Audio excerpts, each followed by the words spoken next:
Queridos irmãos, a igreja antecipa neste domingo a festa dos Santos Apóstolos São Pedro e São Paulo, cujo martírio se comemora no dia 29 e no dia 30. Atualmente só no dia 29, os dois juntos. Antigamente, São Pedro no dia 29 e São Paulo no dia 30, conforme diz a tradição. Um morreu um dia depois do outro. Esses dois apóstolos são apresentados como duas colunas da igreja. São Pedro, por causa do primado, ou seja, ele recebeu de Cristo a primazia sobre todos os demais apóstolos.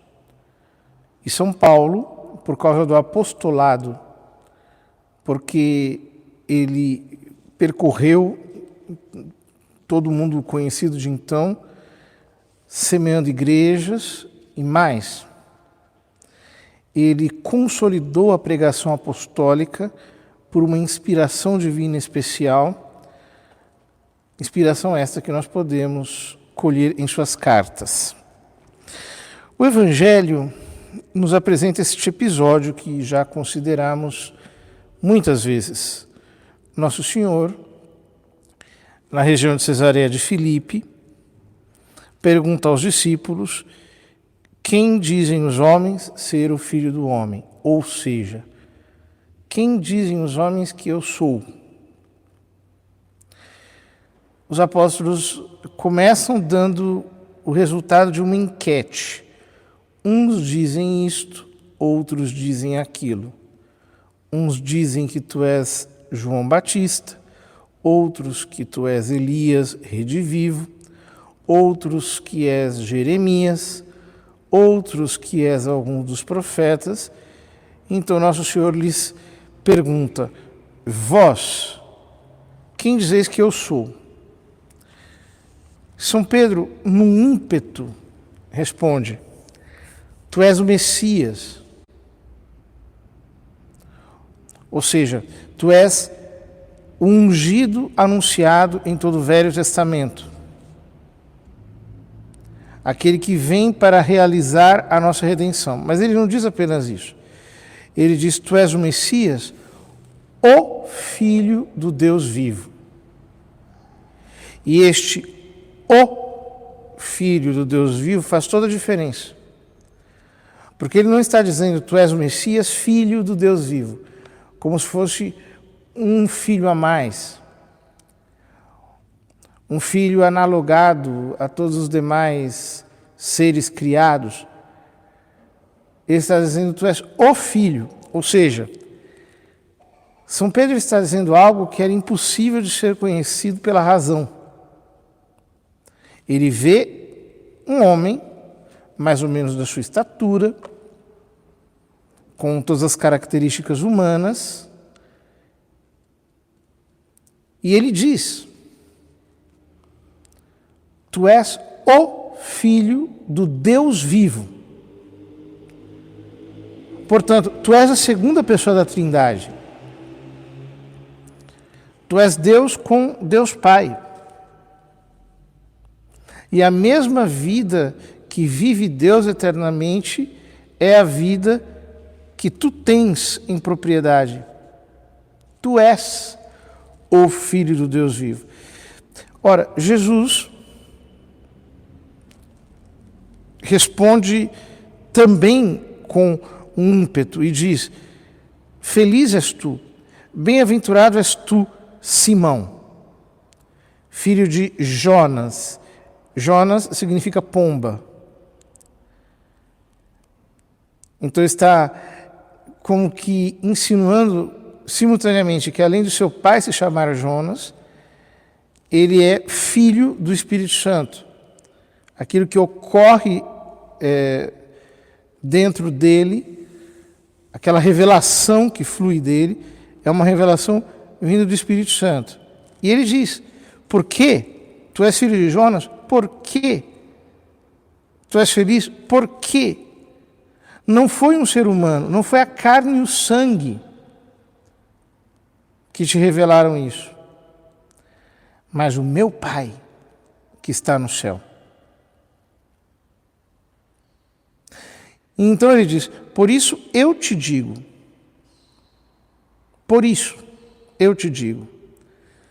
que tu és Quefá, que tu és Pedro, e sobre esta pedra construirei a minha igreja, e as portas do inferno nunca prevalecerão contra ela. Então ele utiliza a palavra Pedro e a palavra pedra como um trocadilho. Primeiro ele o chama de Simão. Bem-aventurado és tu, Simão. Depois ele muda o nome e diz, por isso tu és Pedro. E sobre esta pedra eu edificarei a minha igreja. Os padres da igreja se perguntam se esta pedra seria Pedro ou se Nosso Senhor está se revelando, ou melhor, ou se Nosso Senhor está se referindo àquilo que ele disse. Tu és Pedro e sobre esta pedra da tua fé, disso que tu disseste, sobre esta pedra eu edificarei a minha igreja. Mas, na verdade, o texto sugere que são as duas coisas, ou seja, Nosso Senhor está dizendo, bem-aventurado és tu, Simão, porque não foi a carne e o sangue que te revelaram isso, e por isso eu te digo que tu és Pedro, ou seja, o que faz Simão se tornar Pedro é a fé que ele professa. Simão crente é igual a Pedro. Em outras palavras, o que Nosso Senhor está dizendo é, até que enfim, alguém começou a crer. Agora eu já posso fundar a igreja. Agora eu posso construir a minha igreja. Porque alguém começou efetivamente a crer. Porque a fé nasceu no seu coração. Não uma fé humana, mas uma fé sobrenatural revelada pelo meu Pai que está nos céus. Agora sim eu posso construir a minha igreja. Portanto, Cristo constrói a sua igreja sobre a fé, o que significa dizer sobre Pedro. É muito interessante isso. Porque isso mostra a importância que a fé tem para a arquitotenia da igreja. A igreja, efetivamente, é a comunhão dos homens reunidos em torno da fé, daqueles que professam a mesma fé. Por quê? Porque o vínculo que nos une a Jesus Cristo é a fé. E por que Jesus Cristo quer nos unir a si através da fé? Porque Deus nos fez como criaturas racionais e, portanto, é quando a nossa razão é elevada às alturas sobrenaturais da fé que nós chegamos ao cumprimento máximo do nosso desígnio. É por isso que a fé é o elemento essencial e arquitetônico da igreja. E é por isso que existe o ofício papal. Ou seja, assim como um encanador conserta canos, um pedreiro constrói muros, o ofício do Papa é guardar a fé. É conservar a fé. São Paulo diz, orgulhosamente, com a alegria de um dever cumprido, combati o bom combate, completei a corrida, conservei a fé, diz o texto grego. A Neo Vulgata diz, fides servavi, conservei a fé. Ou seja, o ofício do Papa é o ofício de guardar a fé. Ele é um custódio da fé. Esse depósito que não pode ser mudado, que ele tem que ser conservado, que ele não pode ser adulterado. Este depósito que é a garantia da nossa união com Cristo, que é a garantia de que nós sabemos quem é Deus, de que nós o conhecemos sem falha, de que nós temos conexão com a mesma mensagem pregada pelos apóstolos. Este depósito que nós recebemos através da tradição dos anteriores, ou seja, da transmissão que eles nos fizeram, este depósito é custodiado por ele. Este é o seu ofício. Esta é a sua missão. É por isso que Cristo edificou a igreja sobre a fé e sobre o Papa. Por quê? Porque se não houvesse alguém que tivesse como ofício próprio guardar a fé, possivelmente os homens começariam a se desviar para heresias, depois para ideologias, e começariam a crer em outras coisas, e começariam a professar doutrinas confusas, e não haveria uma unidade de magistério, e então a igreja iria se perder numa série de imprecisões, de divagações, de doutrinas humanas, e iria virar um caos. E justamente para que a igreja não virasse um caos, para que não entrassem novidades que corrompessem a natureza da fé apostólica, que nós não nos deixássemos levar pelos ventos de doutrina que sopram de um lado para o outro, que nós não fôssemos arrastados por ideologias simpáticas do mundo. Justamente por isso, Deus nos deixou este ofício extraordinário, que é o ofício de São Pedro, o papado, a fim de que a fé pudesse ser conservada. Esta é a obrigação do Santo Padre, conservar a fé. E é por isso que nós rezamos por ele, para que ele cumpra essa missão de confirmar a igreja na fé e de nos guardar na fé, porque é a sua única obrigação. Todo o mais não é importante. Se ele sorri mais ou se ele sorri menos, se ele é mais simpático ou menos simpático, se a mídia gosta dele ou não gosta, se ele faz sucesso ou não faz, se é mais velho ou mais novo, se ele tem mais traquejo com a juventude ou menos, isso tanto faz. A obrigação dele não é nada disso. A obrigação dele é guardar a fé. Este é o seu ofício. Então vamos rezar por ele. Rezar. E da nossa parte, ajudá-lo a cumprir essa missão. Conhecendo profundamente a fé católica, porque Nosso Senhor diz, as portas do inferno não prevalecerão contra ela. O que significa isso? O texto grego diz as portas do Hades. As portas da região da morte, do inferno. As cidades antigas eram diferentes das cidades modernas. As cidades antigas elas tinham muros e tinham portas. Então, quando uma cidade antiga era atacada, o que fazia o exército que a atacava, que a tomava de assalto? O exército ia até as muralhas e derrubava as portas e conquistava a cidade e fazia com que aquela cidade se rendesse. Ou seja, o que Nosso Senhor está utilizando aqui é a imagem do apostolado, de um apostolado firme, de um apostolado ofensivo.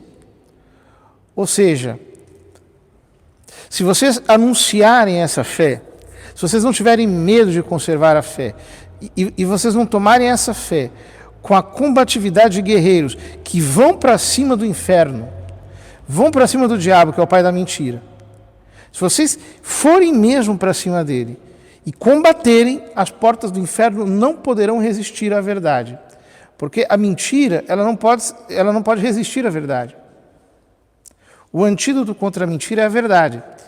Então, se vocês pegarem a força dessa revelação e forem com tudo para cima da mentira e anunciarem com força, as portas do inferno não prevalecerão contra ela. É esta imagem que está por trás do que nosso Senhor está dizendo aqui. Não é uma coisa passiva. Diz assim, vai dar tudo certo, fiquem bem tranquilos, não façam nada, deixem tudo normal, que no final vai dar tudo bem. Não é isso que ele está dizendo. É algo muito diferente. Portanto, nós precisamos tomar a força da fé, com a consciência de que nessa cadeia chamada tradição apostólica, que une o Papa a todos os seus predecessores, até São Pedro, não apenas por uma série de sucessões nominais, mas pela fé professada, pela unanimidade do ensino, enquanto um não contraria o outro, pela mesma harmonia, por uma sinfonia comoventemente unânime. É isto aqui que constitui a chave do reino dos céus, porque nos conecta diretamente a Cristo e de Cristo a Deus Pai. Então, tudo que ligares na terra, através dessa grande corrente da tradição apostólica, está ligado nos céus. Agora, o que estiver desligado na terra, ou seja, o que não entrar dentro da unidade desse ensino da tradição apostólica, está fora. Não está ligado ao reino dos céus. É tudo muito sério. Isso é muito, muito, muito sublime, muito sério. Isto mostra a seriedade disso que nós chamamos de Igreja Católica. Isso não é uma invenção humana, não é uma escogitação que nós criamos, que foi aparecendo. Não tem nada a ver com o que dizem alguns inimigos da igreja, que falam que a igreja surgiu depois de Constantino, que foi uma invenção do Império Romano, depois de Lactâncio, de não sei quem. Isso é tudo bobagem. Isso mostra a seriedade da igreja. A igreja é a coisa mais séria que existe no mundo. Ela não está aqui para agradar a nenhum tipo de fundação, a nenhum tipo de corporação, a nenhum tipo de partido. Isso seria aviltar a sua dignidade. A igreja está aqui para congregar-se em torno da fé unânime com a tradição apostólica, dada-nos como um depósito que não pode ser minimamente alterado.